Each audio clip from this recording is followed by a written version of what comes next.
Hello mga kasenyor, it's our second day dito sa Kalibo and we will continue our experience with Ati-Atihan Festival 2024. So marami pang mga activities ngayon. Ngayon yung High Mass at mag-iikot-ikot din tayo sa around Kalibo. And then also today, we will be visiting the Piña Weaving Center na naging part na ngayon ng UNESCO Intangible Cultural Heritage ng buong mundo. So tara, samahan niyo ako as we continue our exploration of Kalibo ngayong 2024. Kaya let's go!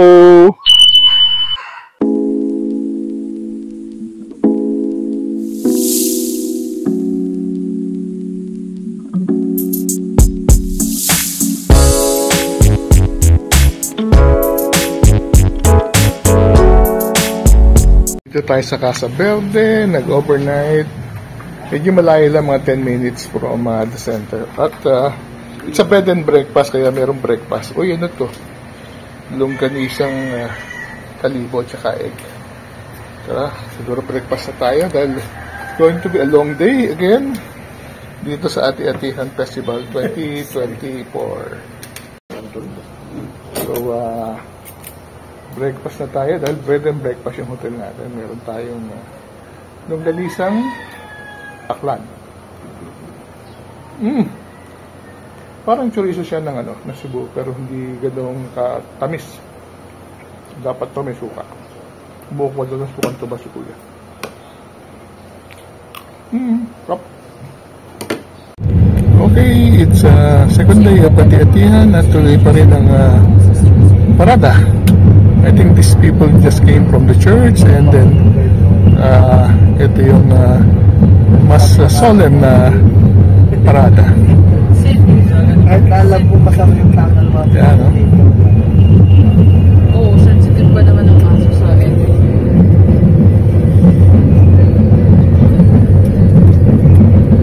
Nag-castrate sila.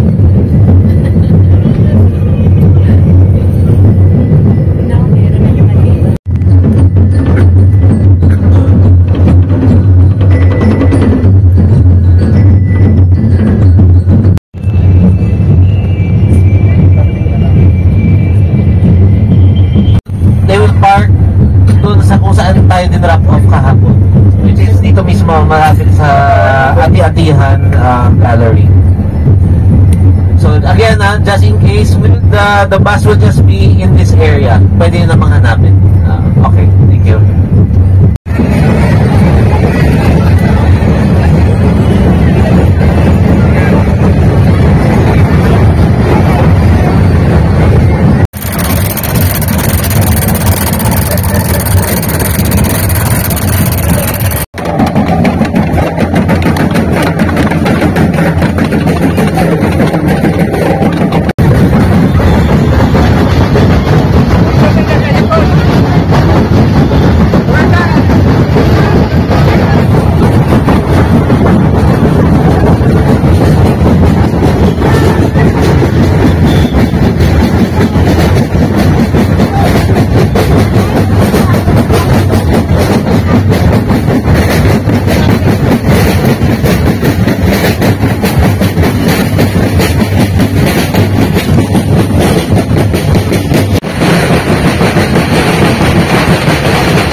Dapat po sir, it means na yung image of the Santo Niño po, it was blessed by the prayers and para meron po silang orasyon na kakibat doon sa blessing nila and prayers that anyone na palapak or magpapahid po ng kanyang sa pinakapaan ng Santo Niño will be healed po and all of the blessings that you are asking for will be given to you.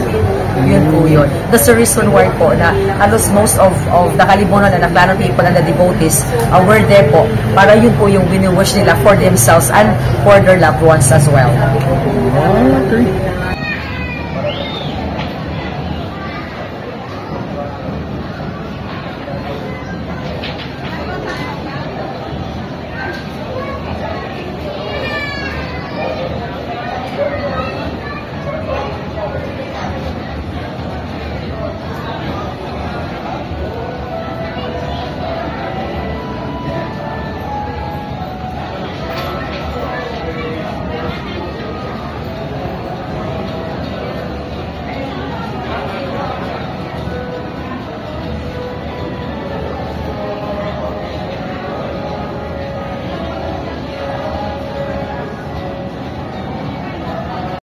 Yes, very nice.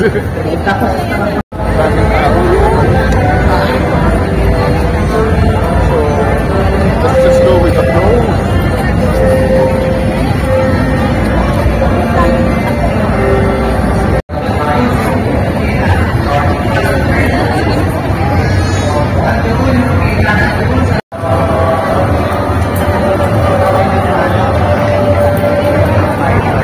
Meron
special.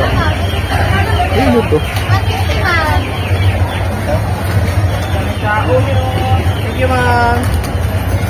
Ano to, ate? Pandan bar, sir. Pandan bar. Pandan bar. Ito. Cookie bar. Magkano ganyan? Red. Gan po. Masarap pa. Subukan nga natin. Titikman natin ang pandan bar dito sa Mateos. Mateos. Okay na. So ito. At yung tubig. Tikman natin. Raisin po.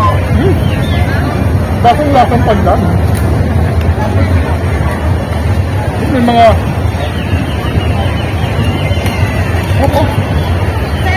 parang ano yung mga sa tindahan ng araw. Ito. Sa USA talaga. Pandan na yan. 10 po.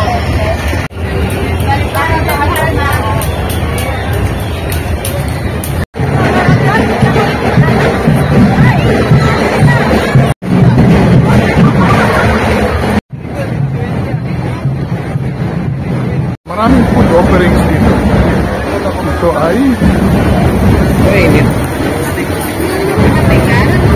noodles. 37 peso coffee.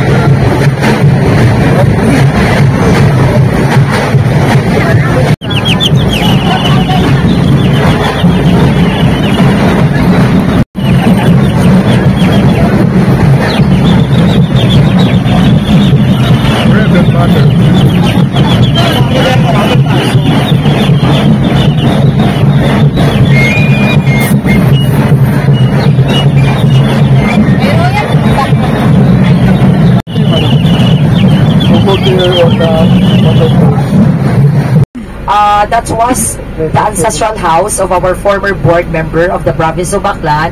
And si Ma'am India Ligaspi po, siya po yung talagang unang nag-initiate to export our pinya clothing, our pinya clothing po sa ibang lugar. In short, in the US, in Japan. And then, recently, meron po siyang award na parang, ano na siya, kinilala na siya ng UNESCO. Yung ating pinya weaving po dito sa aming province of Baclan. And that's the reason why we are so proud of it, na meron na po kaming parang legacy. And of course, the next stop, our next stop as well is of course yung brother naman niya is the former board member of the province of Baclan. Dito po, meron, you will see the ano po, yung mga artworks po ng ating mga Aklanon people, Kalipunon, na mga kabataan. They are very talented. Vertically.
Promotions board po natin. Okay. Ito po si the famous Ma'am India po.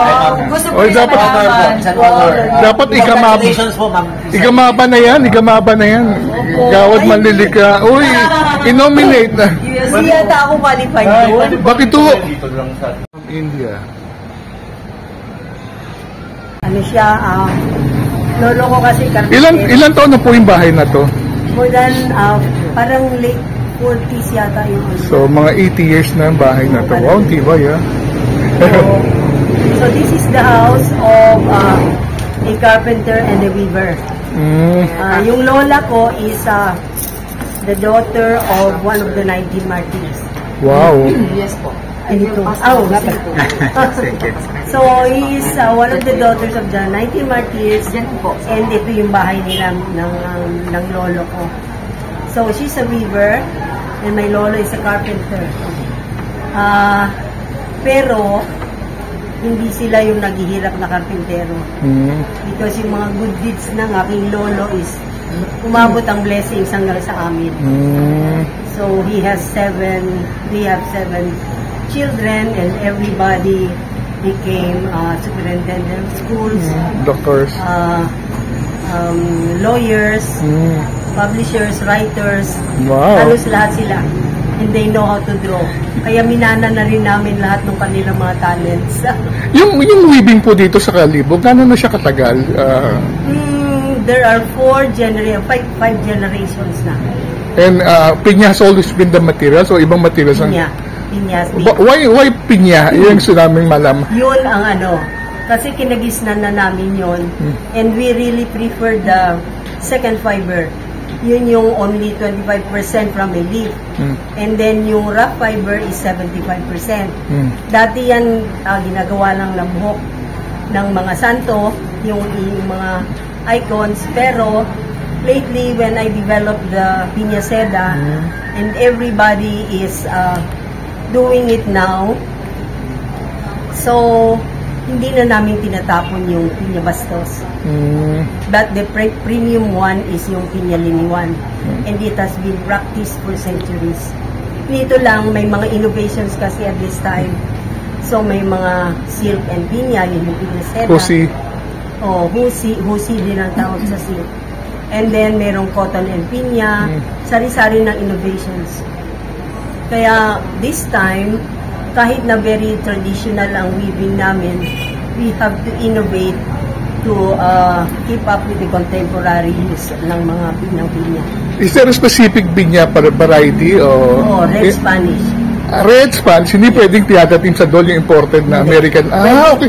Pwede siyang gawing paper, pwede siyang yarns. So may specific but pa not, kasi when they tried here, yung sa galing Del Monte. Hawaiian, ano siya, marupok siya. Hawaiian kasi yung Del Monte, but it's proven and tested na yung Red Spanish is very... It's a Pinyang Bisaya ang tawag nila. Oo, Pinyang Bisaya. Is that endemic here in the Philippines?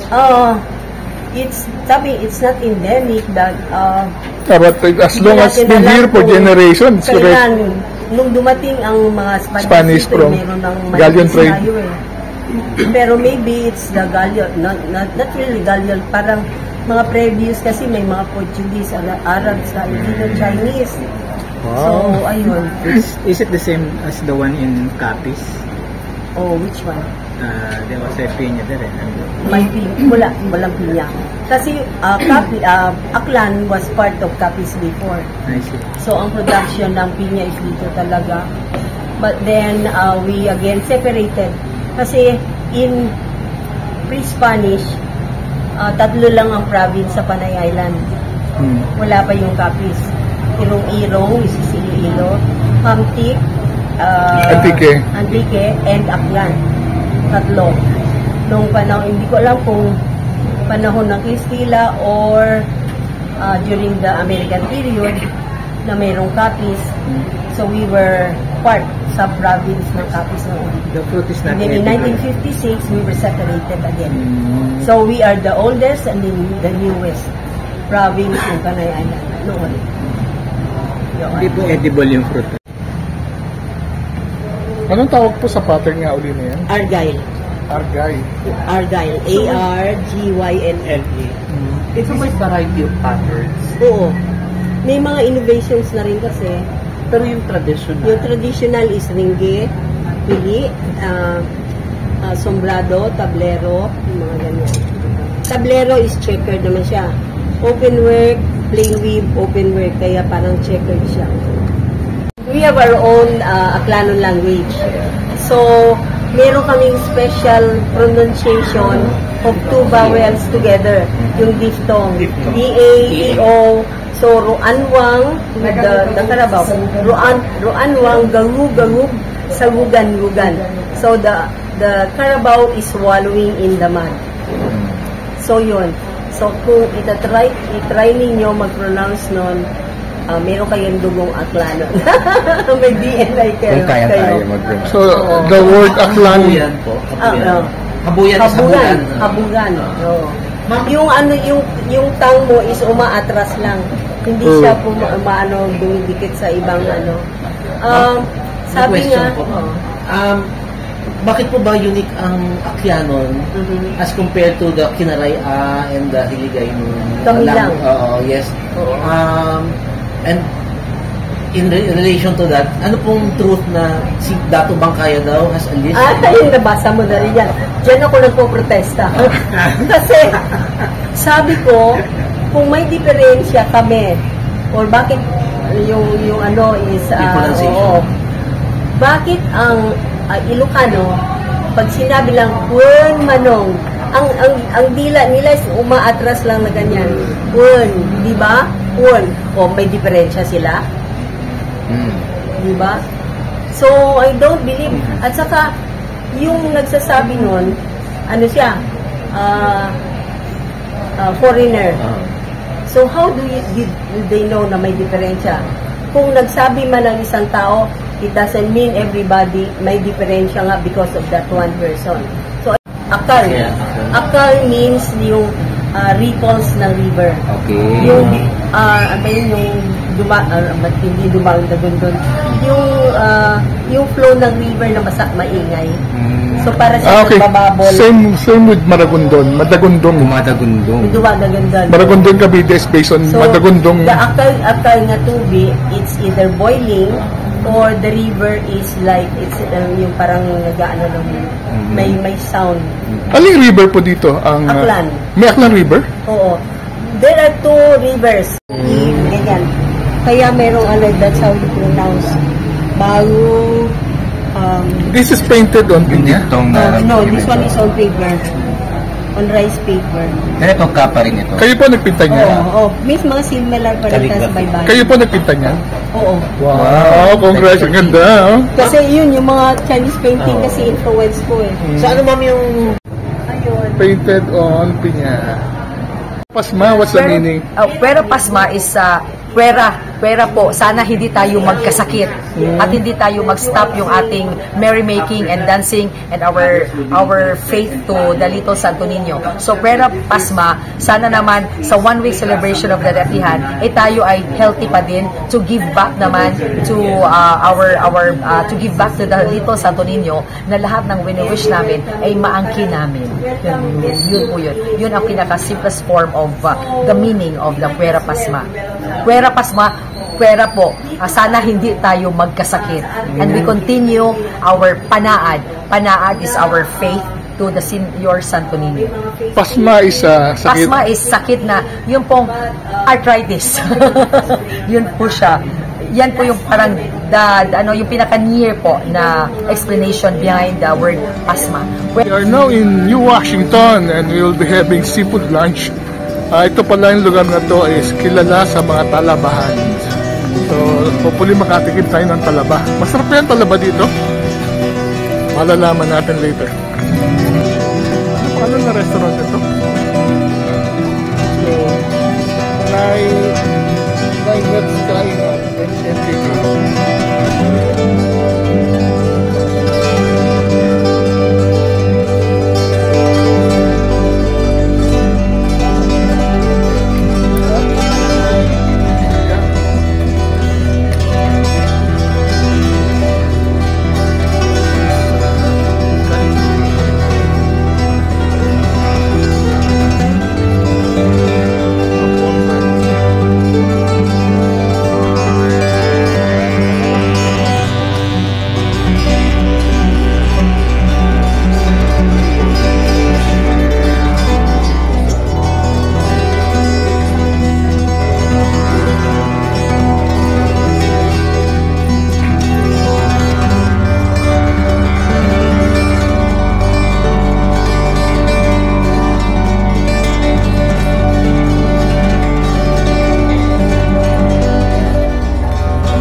natin, La Herminia weaving craft. So dito na yung mga pinya weaving.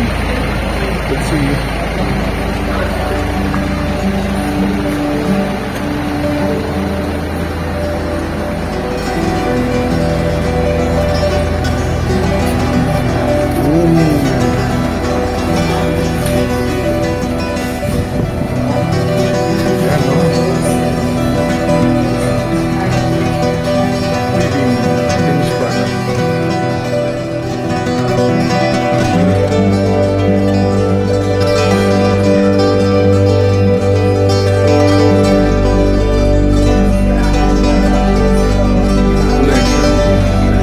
Traditional pinya.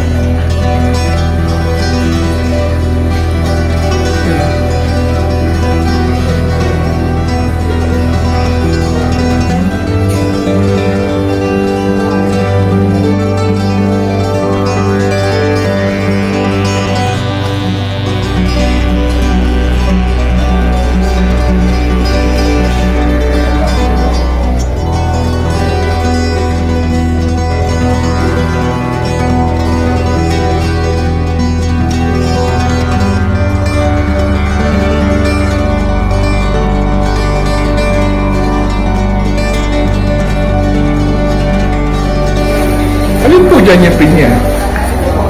Ah, pinasyon. Walang pure pinya? Wala na po pagkawa ng pure pinya. Mahirap? Wala na po kagad kasata. Sino nagpuporta? May taga-Manila po, meron yung Taga-Lumban? Opo. Ito po, itong borda nito dito na sa Aklan.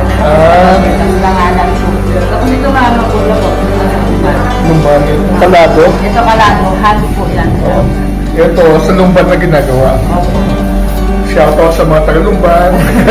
Kayo pa Ito po, sa atin na po ito, sa Aklan na po ito.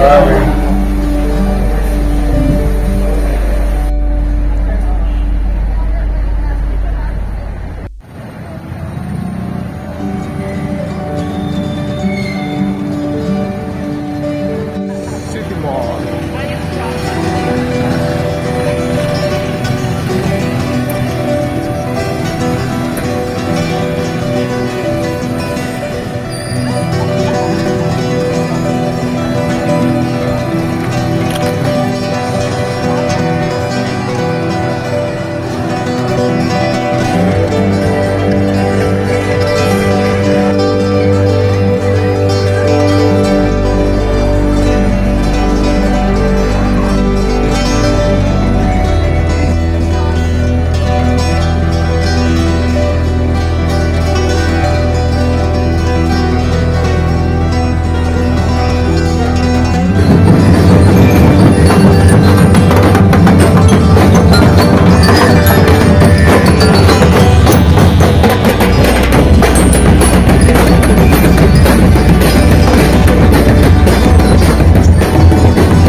Dalo nga kasi nga, our second day dito sa Kalibo.